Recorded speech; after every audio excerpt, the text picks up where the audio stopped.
Okay, everybody, could we come to order, please? And could I start by asking for any apologies for absence? Chairman, we have apologies from Councillor David Simmons. Thank you. Are there any declarations of interest in matters before us this evening? None. In which case, could I ask Cabinet to, if they approve the minutes of the last Cabinet meeting? Is that agreed? Agreed. Thank you. Agenda item 4 is to confirm that the items marked in Part 1 will be heard in public and those marked Part 2 will be in private. Cabinet reports numbers 5 to 8 are Part 1 public reports and 9 to 13 are not for publication, and we will hear those in private. So, on to the first item tonight. It's agenda item 5, page 11 of the agenda. Proposed Article 4 direction to protect strategic employment land in the borough. Councillor Barrett. Thank you, Leader. As you may be aware, the government have recently put legislation through which is going to change some of the prior approval processes and also allowing the change of use for some areas. And as a council, we've always been very proactive, and this report proves that yet again, that we are looking to put Article 4 directions on a certain number of our strategic employment land across the borough, rather than do a blanket Article 4, because where other councils have tried to do a blanket Article 4, the Secretary of State quite rightly has stepped in sometimes and trumped them. So basically said you're not going to do it. So our officers and the actual areas on page 14 will show where we are going to look at areas to protect. That way we will keep them exactly as what they're meant to be for, and that's employment and not this residential conversions, because some of these areas you certainly wouldn't want a residential conversion popping up right in the middle of them. So I'm pleased that our officers yet again are ahead of the game, and they've brought it to us so that this can go through and progress before this comes into statute on the 1st of October 2017. So I move the recommendation as shown on page 11. Thank you, Councillor Burrows. This report will be going to full council at our next meeting. Is that recommendation agreed? Agreed. Thank you. And as such, I believe this is going to full council. It's not a matter for scrutiny tonight. So, early night for scrutiny. Agenda item 6, page 19. Council Budget 16-17, Month 5 Revenue and Capital Budget Monitoring. Councillor Bianco. Thank you, Leader. Well, tempted as I am to spin this out just to perhaps change the betting outcome for tonight, I won't. There are 5 recommendations, 2 at the bottom of page 19 and 3 at the top of page 20. This report relates to month 5, so nearly halfway through the year, but of course that is August and we're now in October. It is, as always, slightly historic, but it does show a net in-year underspend of more than £1 million, and that is an improvement on the previous. So it is, to use that hackneyed phrase, a good news story, albeit that we're by no means there yet.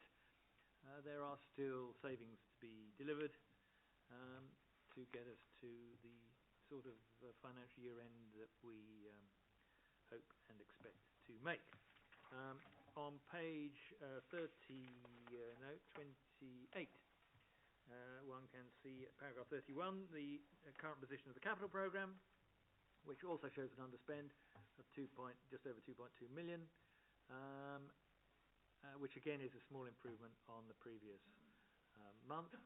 And also one can see that the prudential borrowing requirement is projected to be some 5 million lower than that previously suggested as a revised budget. And this is really as a result of the underspend that is going on at the moment, additional grant income and offsetting a slight fall in receipts. However, the general is a good news story, and at that point I think I will move the recommendations and leave it there, as I know you will want to add some more comments, Leader. Thank you, Councillor Bianco. Recommendation 1 is to note that budget position at month 5. the HRA, on page 49 of the report, the housing revenue account, forecasting an in-year surplus of just over 11 million, which is nearly 2 million up on what we were projecting. It's a very strong HRA account. We are acquiring money and buying premises, more homes. That's the purpose of that. Recommendation 2, it refers to the delegated authority regarding consultancy and agency assignments. 72 posts involved, shown on pages 61 to 62 of the agenda. Recommendation 3, to extend the appointment of CBRE consultants to advise the council on the Southall Gasworks site up to a value of £150,000. We've currently approved this up to £100,000. We're getting quite close to the end game on this now, and we do need to get the best value we can for the council out of the land involved in that development. That's the purpose of that. Recommendation 4 is the usual planning performance agreement income in respect of 2 applications on St Andrews Park and 1 Silverdale Road residential in Hayes. And number 5 is to ratify a decision taken by myself and the Cabinet Member for Planning and Transportation on the 3rd of October. And I was disappointed that I couldn't get this on the last Cabinet agenda, because it's the street lighting programme to replace the 23,000 street lights that we have with LED lighting over an 18-month period. It's also looking at the general maintenance of our lighting going forward, and it's an investment of £5.4 million, but it gives an annual saving of 1.3 million, which, after the capital cost that we can write off over a period of time, gives us £1 million a year.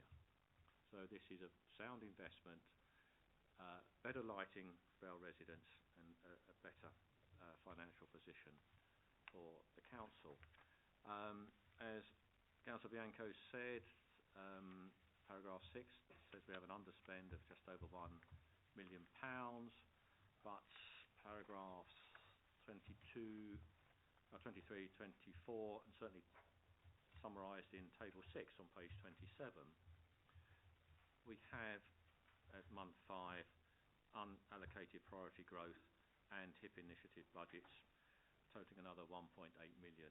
Now, if that money isn't spent, it adds to balances, or potentially could add to balances at the year end. So that's a fairly strong position to be in. Paragraph 9 indicates that we're forecasting closing balances of just about £36 million.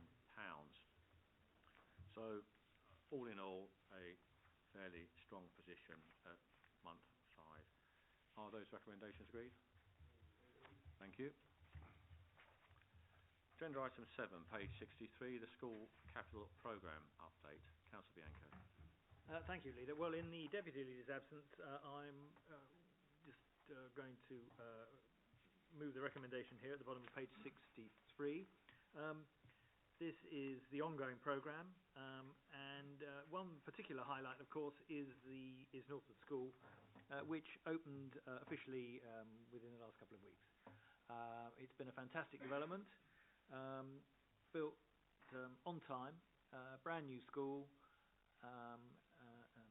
not a rebuilding, as has been said in some quarters, a brand new school. And now that the kids have moved in, the old school can be demolished and that area returned to outdoor use. And what is particularly significant, of course, is the fact that we're in the process of building 2 secondary schools. This is one, and Abbotsfield and Swakeleys, mentioned on page 65, is the other. And we have planned, got consent, put out the contract, set the builders to work, and delivered the school on time. The Abbotsfield and Swakeleys school, which is controlled instead by the Education Funding Agency, has just about gone on site. So starting at the same point, they are that much further behind. So I would leave our audience to draw their own conclusions. I think the other thing that's really worth saying is that is the quality of what we've built. The new school cost 34 million, which is not an insignificant amount of money to invest on behalf of our children. And the EFA, the Educational Funding Agency, gave us support. Their idea, however, of support was 7 million. So we've actually, this council, have provided 27 million of the 34 in the cost of the building. I'd hate to think what if we'd only spent 7 million we'd have ended up with, but it certainly wouldn't be what we've got. Anyway, on that note, I move the recommendation at the bottom of page 63. Thank you, Councillor Bianco. I decided the honour of opening that school, and it is an absolutely fabulous facility. The head and the chair of governors couldn't thank the council enough. It's the difference between having a financially efficient council and a non-financially efficient council. What the EFA would have provided would have been substandard accommodation by the standards that we build schools in Hillingdon. We build above the required standard and will continue to do so. It is disappointing that when those two schools were looked at, Abbotsfield and Swakeleys Castles one and Northwood, the EFA were insistent that if they put any money at all, they wanted to run the building programmes. We're doing the same with Abbotsfield. We're putting in substantially more money to make sure they get a decent school.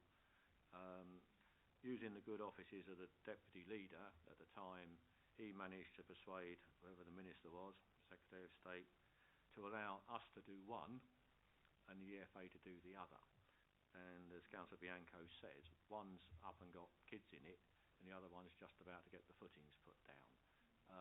It's abysmal, really. But there we are. It's a pity we didn't beat them down and get both schools. But at least we've got one decent school at the moment, and we will provide enough funding to make sure the other school eventually comes out the ground in a fit state. Is the recommendation agreed? Thank you. Agenda item 8, page 71, Charville Children's Centre and Cowley St Laurence Children's Centre. Councillor Bianco. Thank you, Leader. Well, this agenda item is in relation to the two children's centres you've just mentioned, where, slightly unusually, the council is not the freeholder of the buildings, but rather is taking a lease of each building in order to occupy and use it as a children's centre, and that is the purpose of this report. And the two recommendations are at the bottom of page 71. It's pretty straightforward stuff, and I move the recommendation. There is one small anomaly I ought to point out. I should have done so as I introduced you, Councillor Bianco. On page 73, under financial implications, the paragraph says, following the amendments to the heads of terms as shown above, there is a risk that additional costs could be recharged to the landlord. That should read tenant.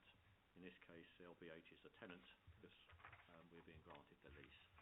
It makes no difference to the recommendations. But, with that, are those recommendations agreed? Agreed. Thank you. We now move to part 2.